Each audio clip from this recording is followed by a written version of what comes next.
Sphere Popolevsky here. Wanted to share some of my thoughts with you, what I'm thinking about, how the real estate market is going to evolve past the coronavirus pandemic. So, in my personal opinion, looking at the overall history that we had uh, during the last bubble versus what it is right now. So the mortgage index is really different, much different than what it used to be. So back then it was in a 900 points, and today, or this recent era time that we live in right now, is about 200 points. So you understand that the difference in lending is humongous. Now the other thing to consider is really the appreciation of home values.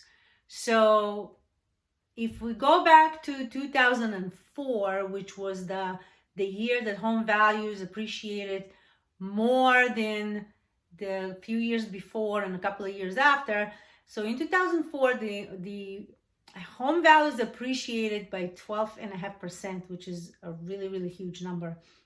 And if we compare that year, actually, let me verify that, but if we compare that year to the highest appreciation rate we experienced was actually 2017, and that rate was at 6.4%.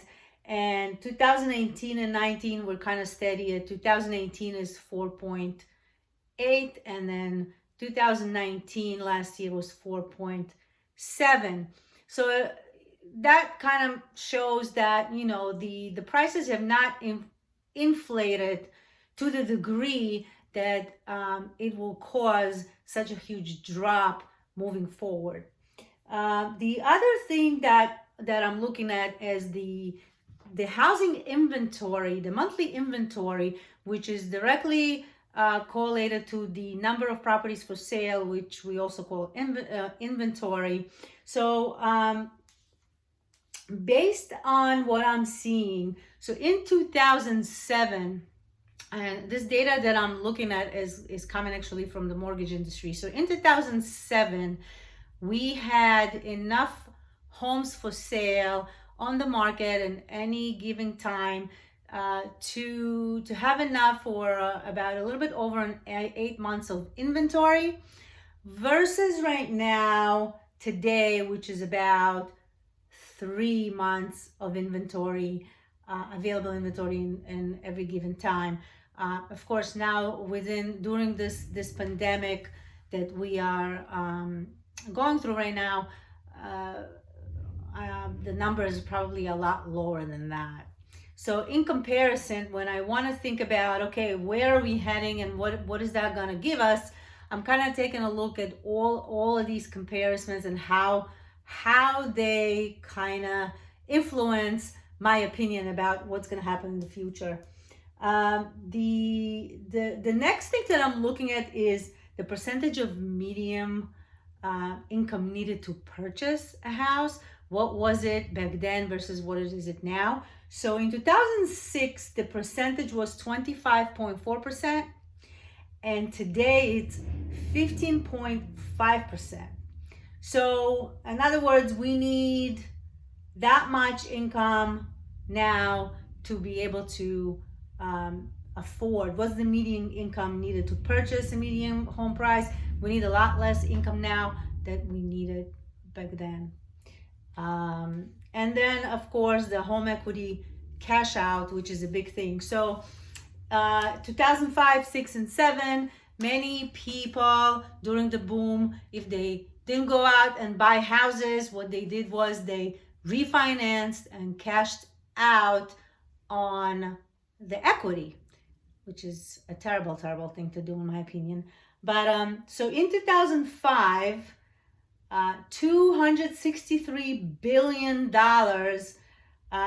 was given out by the banks to cash out refis, and then it went up sky high in 2006 to 321 billion.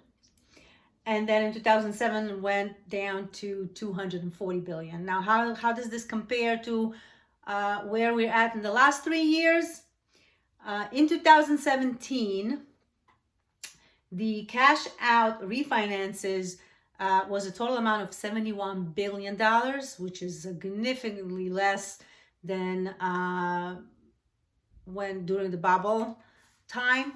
And then in 2018, it went higher. In 2018, it went to 87 billion. And then in 2019, last year, it went down to 74 billion. So when you look at those numbers and compare to what happened before, I don't see that we are dealing with the same type of a crisis, because I do believe that the crisis started due to a virus. It did not start due to financial contributors into it, although I believe that because of the virus, some of the financial aspects of everything is going to be affected. However, I don't believe it's going to affect that much. So in conclusion, what's my opinion? My opinion is that we first have to worry about getting past the pandemic with hopefully minimal number of people dying, unfortunately. Know that it's going to take a little bit of time to get back into the swing of things. But that's also going to create less inventory. People are going to be adjusting to the idea of feeling free to get people in the door again and having showings. I think that right now, while we are dealing with all of that, I think what's going to happen is we're going to start serving people who absolutely have an immediate need to move, whether they need to sell.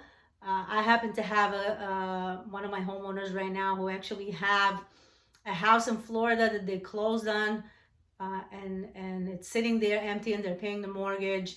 And we just started to get activity on their listing here.